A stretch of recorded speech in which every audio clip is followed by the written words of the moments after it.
Nosso tema hoje é conversas cruciais.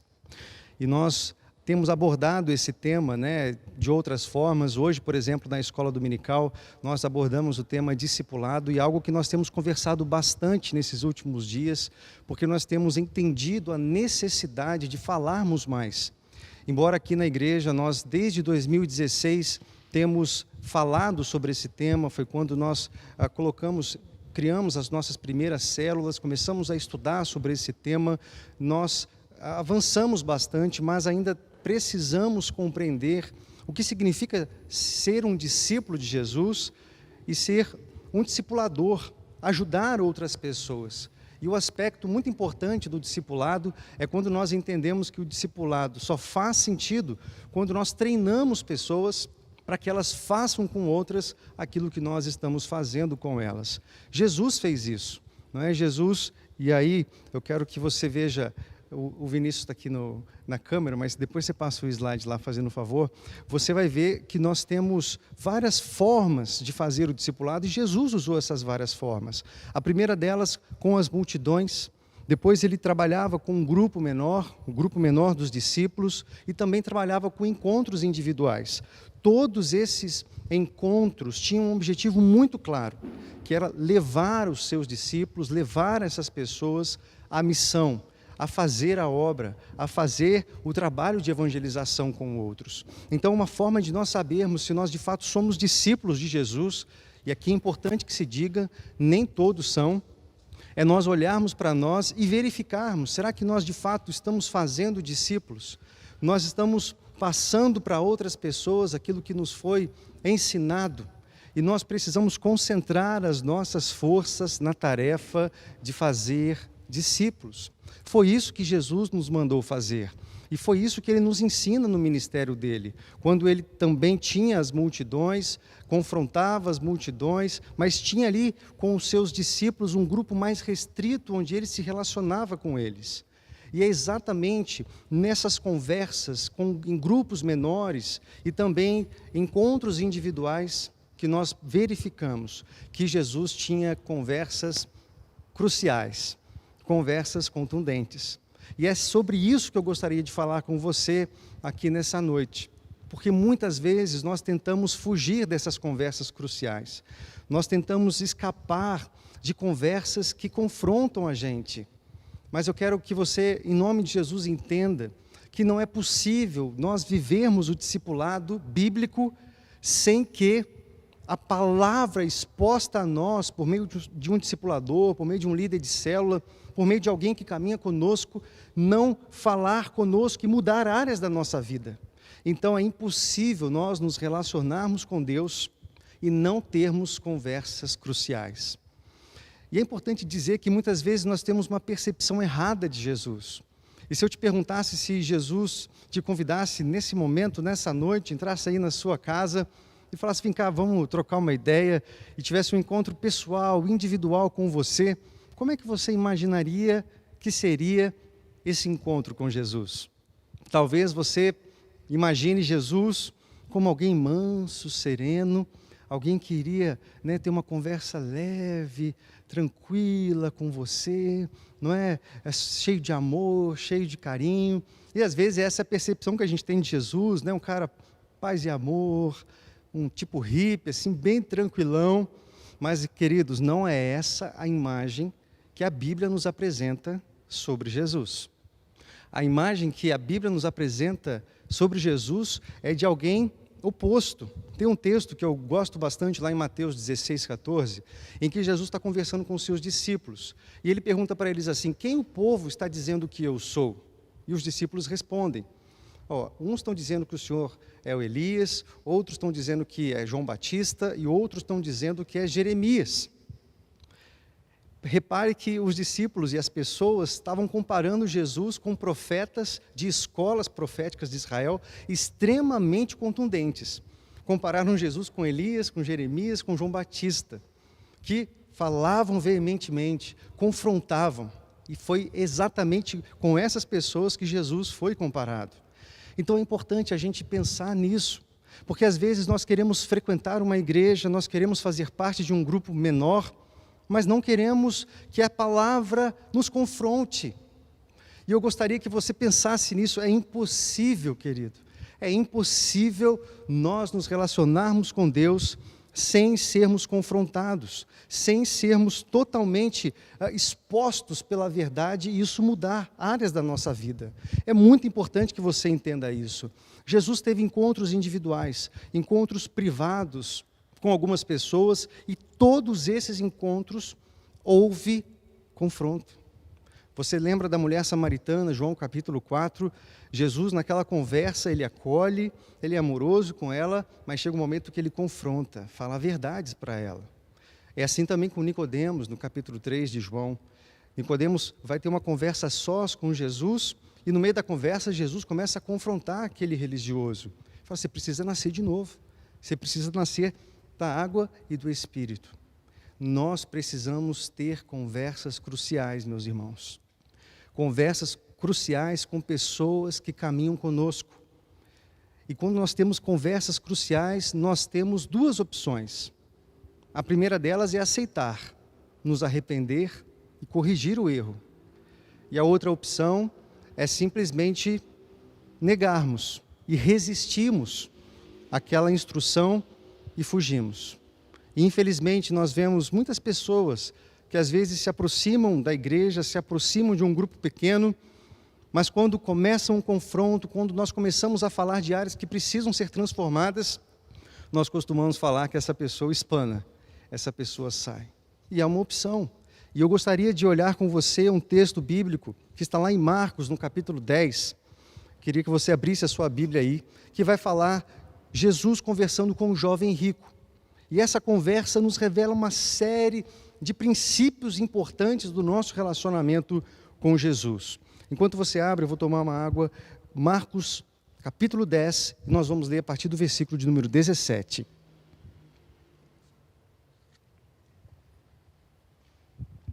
Muito bem.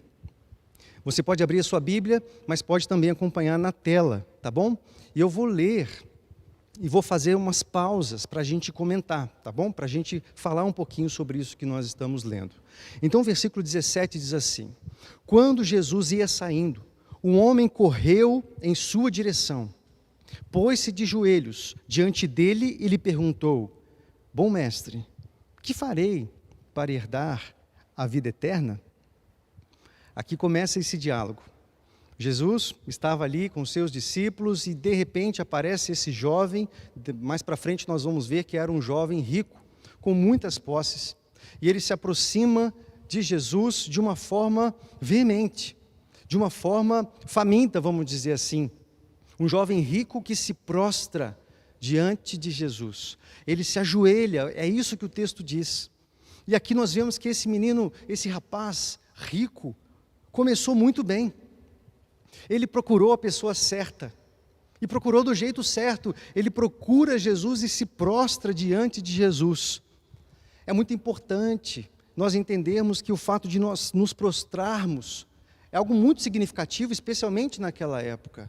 Isso acontece 2 vezes no Evangelho de Marcos, quando um leproso, isso no capítulo 1, vai falar com Jesus, e depois no capítulo de número 5, quando Jairo vai procurar Jesus e ele estava desesperado porque sua filhinha estava à beira da morte e ele também se prostra diante de Jesus. E aqui esse rapaz com a sua roupa de marca, né, camelo ali da última geração, ele era rico, não faltava nada para ele, mas ele se prostra e procura Jesus. Esse rapaz, esse homem começou muito bem. Mas essa pergunta revela um vazio no coração dele. E ele pergunta para Jesus: bom mestre, o que eu farei para herdar a vida eterna? Essa pergunta demonstra um vazio profundo no coração desse jovem, que tinha tudo, que era um religioso, e depois mais para frente nós vamos ver que ele seguia a lei, obedecia a lei, mas não se sentia salvo. Ele sabia que estava faltando alguma coisa para ele. E ele procura Jesus clamando: o que eu tenho que fazer para ser salvo? Queridos, aqui nós aprendemos algo muito importante também. Que mesmo esse rapaz que estava lá, vamos dizer assim, no topo da pirâmide, ele manifesta que faltava algo no coração dele. E nós vemos isso na nossa sociedade. Pessoas que com fama, dinheiro, glamour, tudo aquilo que o mundo pode oferecer, essas pessoas têm acesso. No entanto, muitas dessas pessoas, tirando suas próprias vidas, se afundando em remédios, porque falta algo. E nós precisamos tomar cuidado, porque tudo isso começa muito pequeno dentro de nós. Às vezes começa com um desejo de conquistar algo, e nós tornamos a nossa vida para realmente alcançar esse objetivo. E quando a gente alcança esse objetivo, imediatamente nasce um outro desejo no nosso coração. E quando a gente, vamos dar um exemplo, talvez você deseja, não, eu quero ter uma casa própria. Quando eu tiver uma casa própria, aí sim eu vou ser feliz. E você trabalha, você gasta a sua energia, você coloca o seu tempo nisso. Mas quando você está dentro da sua casa própria, você fala, não, mas está faltando um marido ou uma esposa. Quando eu casar, aí sim eu vou ser feliz. E aí você casa e depois, não, eu preciso ter filhos, só quando eu tiver filhos, aí sim eu vou ser feliz. E sempre vai ter algo, porque o ser humano, ele precisa disso, ele busca isso, mas esse diálogo com o jovem rico nos mostra que só há uma coisa que nos preenche, a presença de Jesus, o Evangelho de Jesus. Só Ele pode nos saciar, só Ele pode alimentar você e preencher esse vazio que você está sentindo, talvez nesses dias, onde esse isolamento traz à tona sentimentos mais profundos dentro de nós. E nós precisamos ter tempo pensando, olhando para dentro, e nós verificamos quantos vazios, quantos dilemas nós temos. Vamos continuar lendo. O versículo 18 diz assim: quando respondeu-lhe Jesus, por que me chama bom?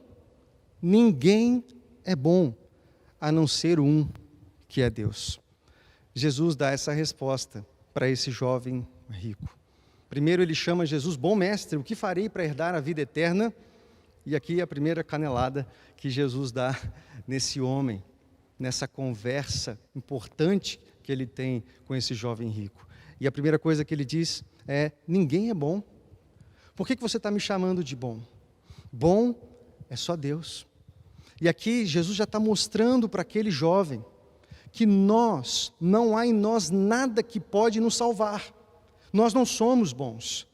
E é importante que a gente entenda a nossa condição para que hoje nós vamos participar da Santa Ceia e a gente precisa olhar para dentro de nós e não encontrar formas de crédito com Deus, mas encontrar em nós débitos, encontrar em nós fraquezas. E Jesus deixa isso muito claro, ele coloca claro o que é natureza humana, o que é natureza divina. Ninguém é bom.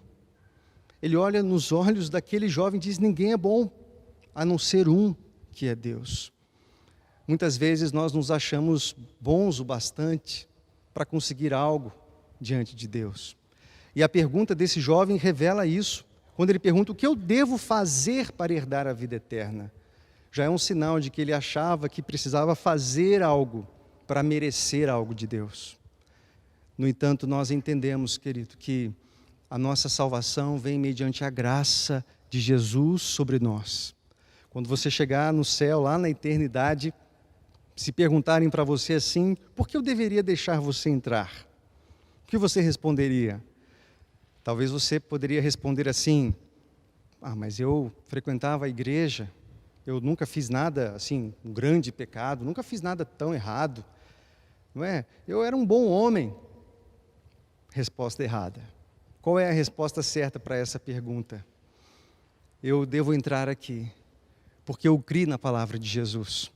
E a palavra diz que se eu cresce no sacrifício redentor de Cristo naquela cruz, o sangue vertido ali, o sangue derramado ali, me lavaria, pagaria os meus pecados, me justificaria e me habilitaria para entrar aqui. Não tem a ver comigo, tem a ver com o sacrifício de Jesus.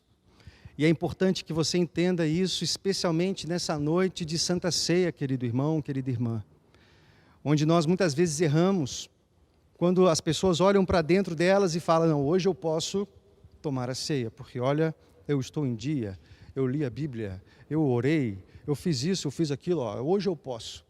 E aí do outro lado a gente constrange alguém que entendeu que é pecador e diz, eu não vou tomar ceia. Eu estou em constante erro. Mas, meu irmão, a ceia é exatamente para quem entende quem é. E nós precisamos entender que essa fala de Jesus é importante, ninguém é bom. No entanto, é claro que para nos aproximarmos da ceia e participar do corpo, do sangue, nós precisamos ter a dimensão do que estamos fazendo. Mas se há em nós essa compreensão e o desejo de arrependimento, nós nos aproximamos e recebemos graça do nosso Deus. Jesus já diz isso para o jovem, ninguém é bom. E olha só o que Jesus continua dizendo, acompanha comigo, versículo de número 19. Você conhece os mandamentos, jovem? Não matarás, não adulterarás, não furtarás, não darás falso testemunho, não enganarás ninguém. Honra teu pai e tua mãe. Jesus cita aqui os 6 últimos mandamentos. Os mandamentos são divididos em duas tábuas.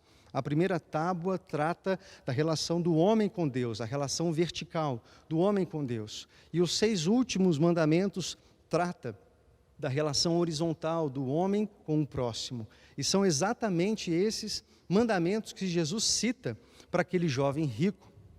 E aí o jovem responde enchendo o peito e declara, mestre, a tudo isso eu tenho obedecido desde a minha adolescência.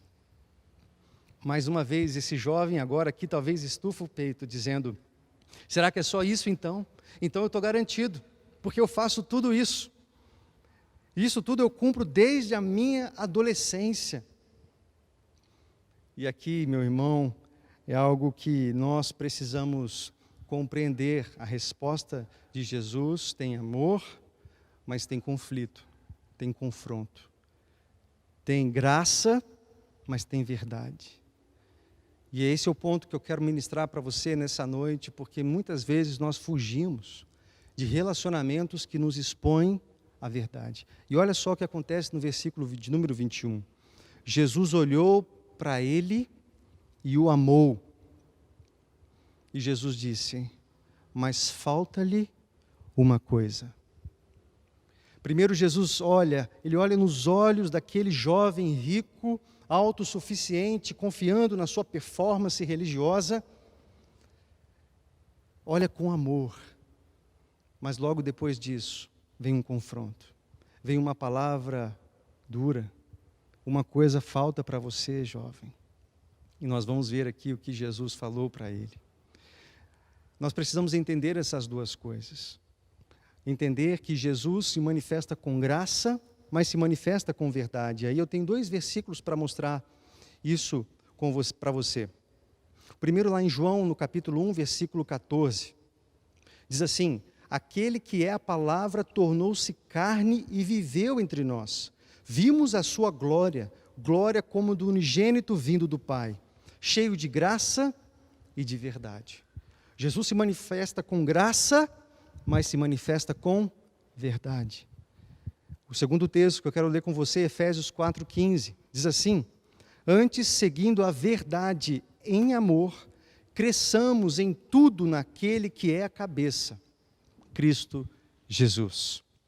Aqui nós vemos mais uma vez essas 2 palavras importantes, verdade em amor. Nós muitas vezes queremos relacionamentos que só nos expõem à graça, o carinho, não é? O amor, e isso, claro, é importante. Mas se falta nos nossos relacionamentos, especialmente no relacionamento que nós chamamos de discipulado, o confronto, a verdade que expõe você à palavra e faz você mais parecido com Cristo, eu quero te alertar, meu irmão, você não está num processo de discipulado. Porque o discipulado traz conflitos, o discipulado traz confrontos. Foi assim com a mulher samaritana, foi assim com Nicodemos, foi assim com esse jovem rico, foi assim nos relacionamentos de Jesus, e as palavras de Jesus eram altamente desafiadoras. Altamente desafiadoras. E olha só no versículo 21, o que Deus, Jesus responde para aquele jovem, dizendo que faltava algo, e olha só o que faltava, versículo 21. Vá, venda tudo o que você possui e dê o dinheiro aos pobres, e você terá um tesouro no céu. Depois, venha e siga-me. Jesus fala quatro coisas aqui para esse jovem fazer. Primeiro, vá, venda, dê, e por último, mais importante, siga-me. Vai, vende tudo que você tem, dê o dinheiro aos pobres, e depois você vem me seguir. E aqui mais uma vez, diante desse confronto, porque Jesus estava olhando no coração daquele jovem e percebeu que por mais que ele cumpria a lei à risca, tinha um ídolo no coração dele. E esse ídolo se chama riqueza. As riquezas seduziam aquele jovem. E nós vamos ver na condução desse texto que Jesus percebe que a riqueza para aquele jovem era mais importante do que segui-lo. Que os bens, que o status quo era mais importante para ele do que de fato seguir a Cristo. E aqui eu quero fazer um alerta para você, e eu vou te ajudar na próxima parte aqui da minha ministração. Eu quero que você olhe para dentro de você. Se Jesus tivesse uma conversa como essa contigo hoje, o que será que ele enxergaria no seu coração? Será que tem algo aí impedindo você de servir e seguir a Cristo? E se o Senhor pedisse isso essa noite para você, para que você pudesse segui-lo de todo o seu coração? Qual seria seu comportamento? Como eu disse a você, nós temos duas opções. Nós temos a opção de acolher, de nos arrepender, de nos consertar, mas nós temos a opção de rejeitar, de dizer não, eu não quero isso. E infelizmente foi exatamente essa a resposta que esse jovem rico deu. Porque no versículo 22 diz assim: diante disso, ele ficou abatido e afastou-se triste, porque tinha muitas riquezas.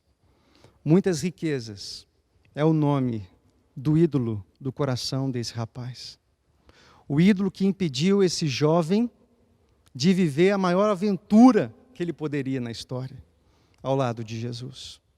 Eu quero fazer um alerta para você nessa noite, meu irmão, minha irmã. Pode ser que ídolos tenham impedido você de viver uma linda aventura na história com o seu Deus, cumprindo o propósito dele para a sua vida. E talvez você está aí olhando para mim agora, cheio de desculpas para fazer a obra do Senhor.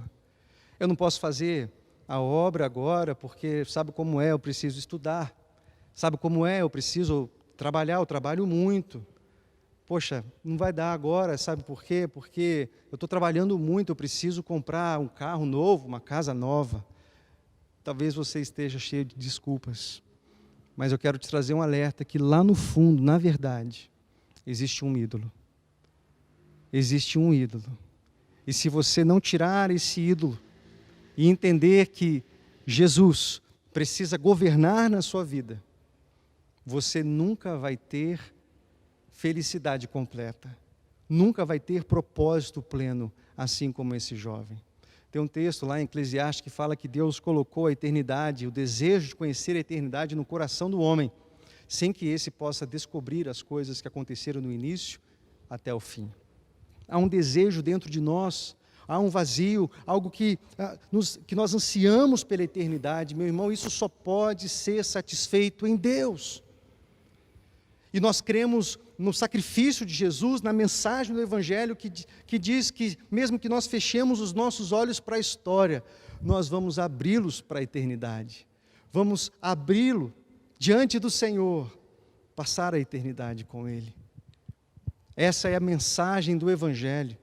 E se você não entender que você precisa tirar tudo que impede para que você siga Jesus plenamente, Ele não vai fazer concessões para você. Ele não vai fazer concessões. Você precisa entender que você vai ter que ter conversas contundentes, conversas francas, com o seu discipulador, com a sua discipuladora, com pessoas que Deus coloca no seu caminho para olhar no seu coração e dizer: amigo, você precisa tratar essa área, vamos orar juntos. Você está crescendo nessa área, você está evoluindo.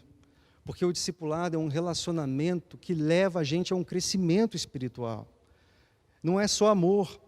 Lembra que Jesus trabalha com graça, mas trabalha com verdade também. E são essas características que nós precisamos ter nos nossos relacionamentos. E eu quero expor isso para você, querido. Eu tenho aprendido a caminhar debaixo de supervisão, debaixo de um discipulador. E exatamente esse discipulador me confronta, me desestabiliza muitas vezes, e a cada conversa eu preciso olhar para dentro de mim e perceber que há muitas coisas ainda que precisam ser mudadas e precisam ser transformadas.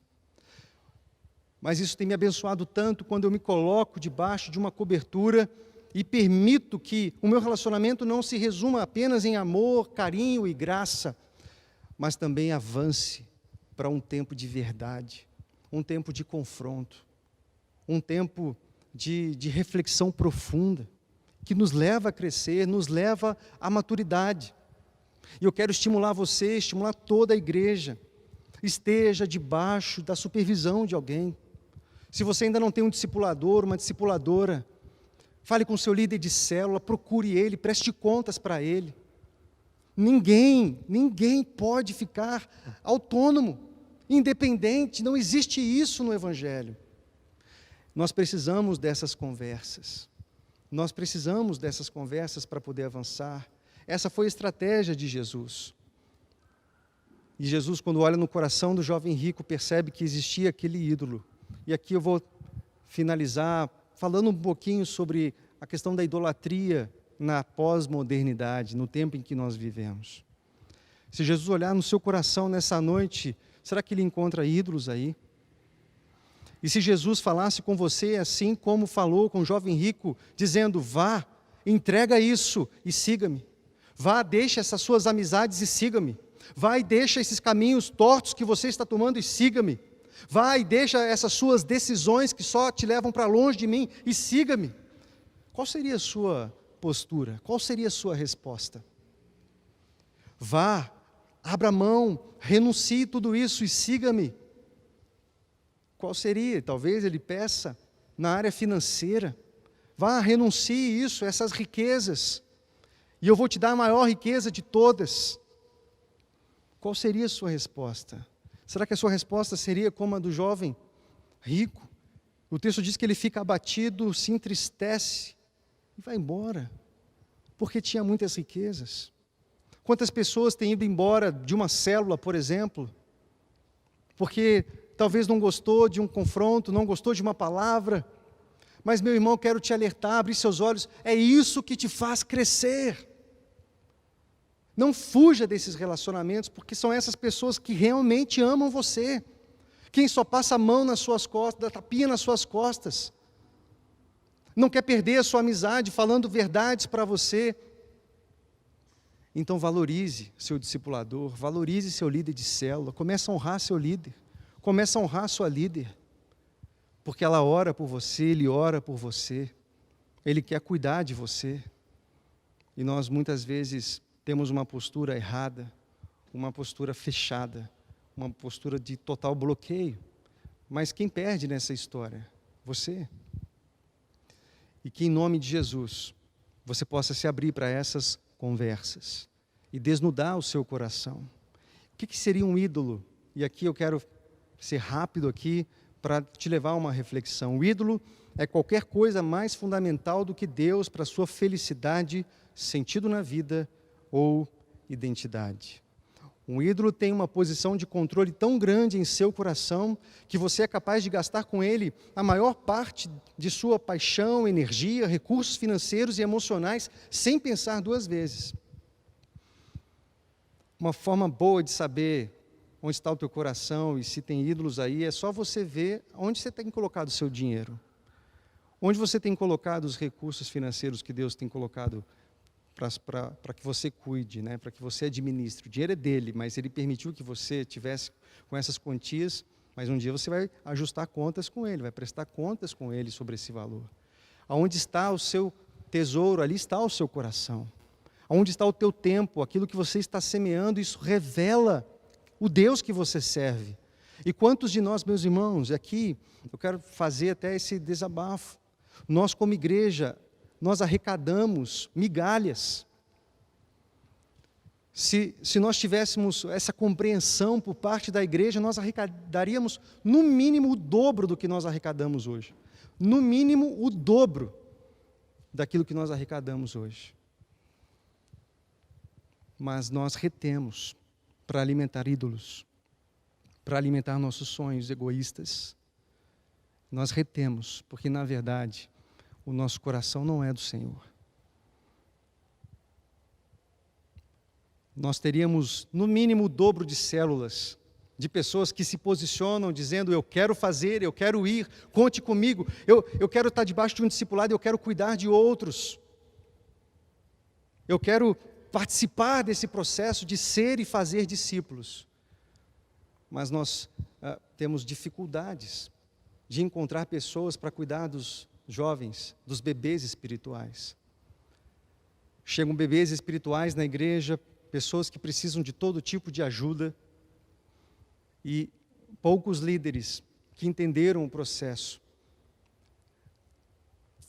se debruçam sobre essas demandas, se cansam. Mas nós poderíamos ter muito mais participação nesse sentido.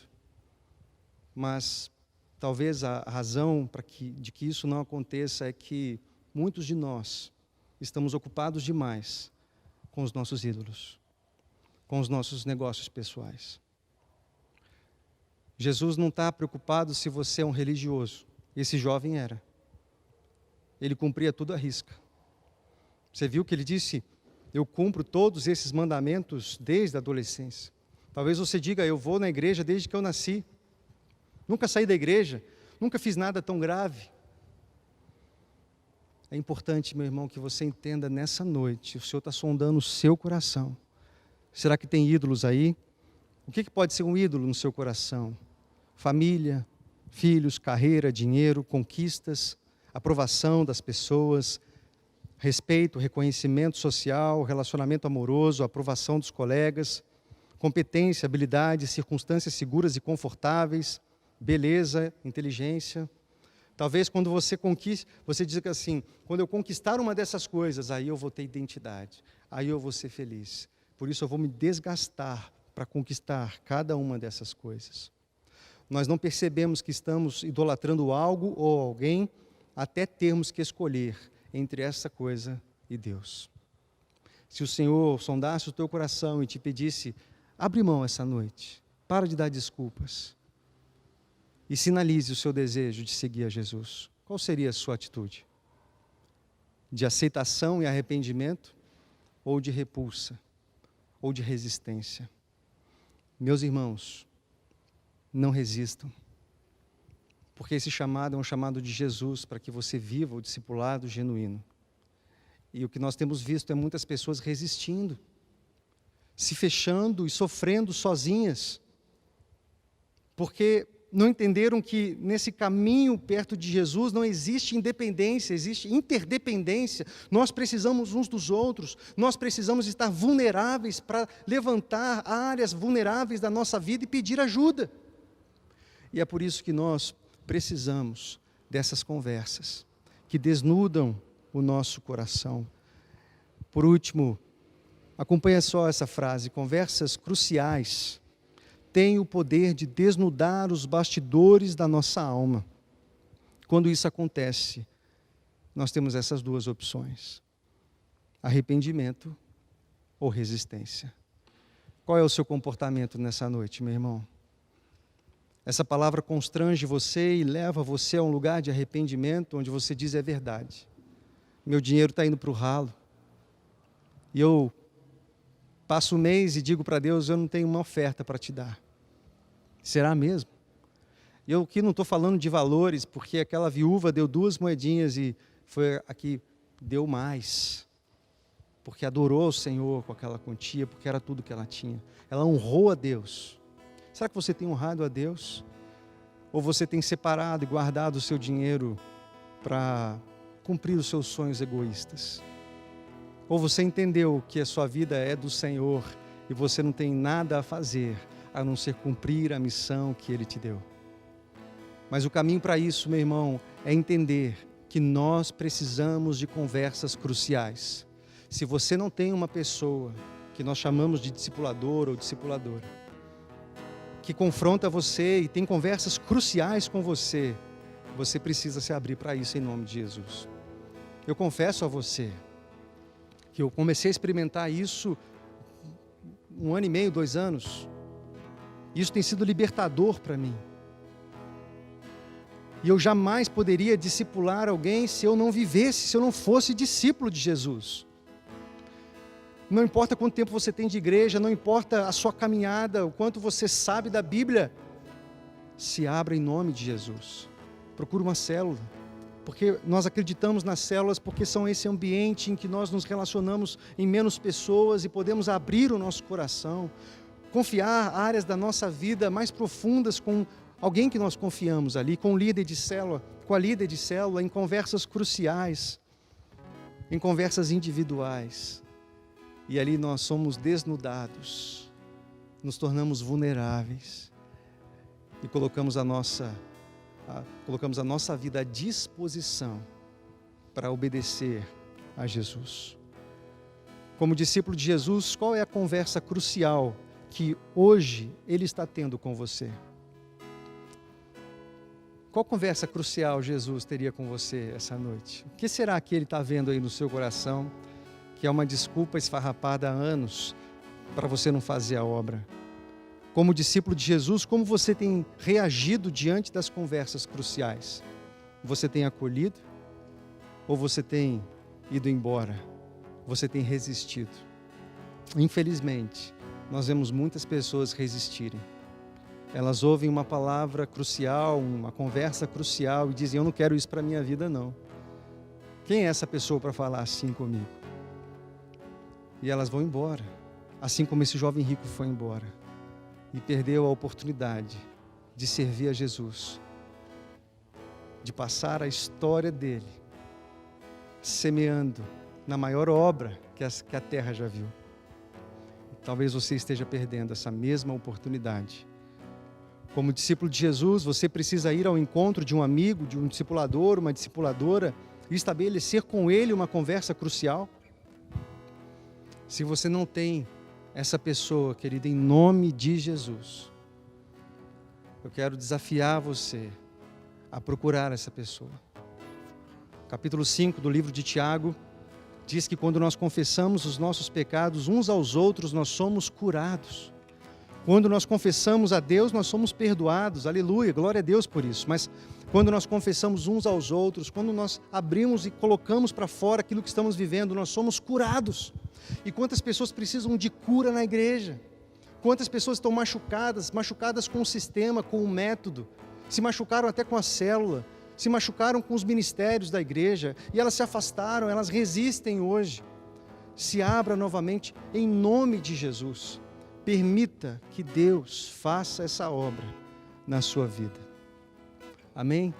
E que eu e você, diferente desse jovem rico, possamos nos abrir, aceitar o desafio dessa conversa crucial e servir a Jesus com tudo o que nós temos. Gostaria que você fechasse os seus olhos aí onde você está. O que será que Deus tocou no seu coração? O que será que tem impedido? Qual é a desculpa que você tem dado? Por que você resiste em trabalhar no ministério na igreja? Por que você resiste em abrir uma célula, em ser um líder frutífero? Por que você resiste em abrir seu coração para alguém? Por que você guarda mágoa e vai alimentando isso no seu coração e ninguém sabe? Talvez porque você esteja idolatrando o seu ego. E você não quer que ninguém saiba dos seus podres, vamos dizer assim. Pai, em nome de Jesus, colocamos a nossa vida diante de Ti. Nós entendemos, ó Pai, que não existe discipulado sem que nós sejamos discípulos. E discípulos, ó Deus, que têm conversas cruciais com o Senhor e com pessoas que o Senhor envia para nos desafiar a sermos mais parecidos com o Senhor. Nessa noite, ó Deus, de Santa Ceia, que nós possamos entender que o sacrifício de Jesus naquela cruz foi para me mudar completamente. foi para me resgatar completamente. E que eu não tenha nenhum ídolo no meu coração. Que o meu coração esteja totalmente derramado diante do Senhor. Faz essa obra, Pai, na vida dos meus irmãos, das minhas irmãs. Levanta mantenedores aqui, gente generosa para investir na obra, ó Pai. Ser fiel nisso, em nome de Jesus. Levanta discipuladores, ó Pai, discipuladoras. Nós não queremos perder nenhum bebê espiritual que tem chegado nessa igreja. Nós não queremos perder ninguém, Senhor. Levanta, ó Deus, líderes poderosos, cheios de unção. Levanta, Deus, em nome de Jesus. E, ó Deus, nós queremos aceitar e seguir a Ti. Diferente do que fez o jovem rico. Nós queremos abrir mão, nos render completamente para fazer aquilo que o Senhor tem para nós. Em nome de Jesus, completa essa obra, Pai. Amém. Amém. Glória a Deus. Vamos cantar uma canção.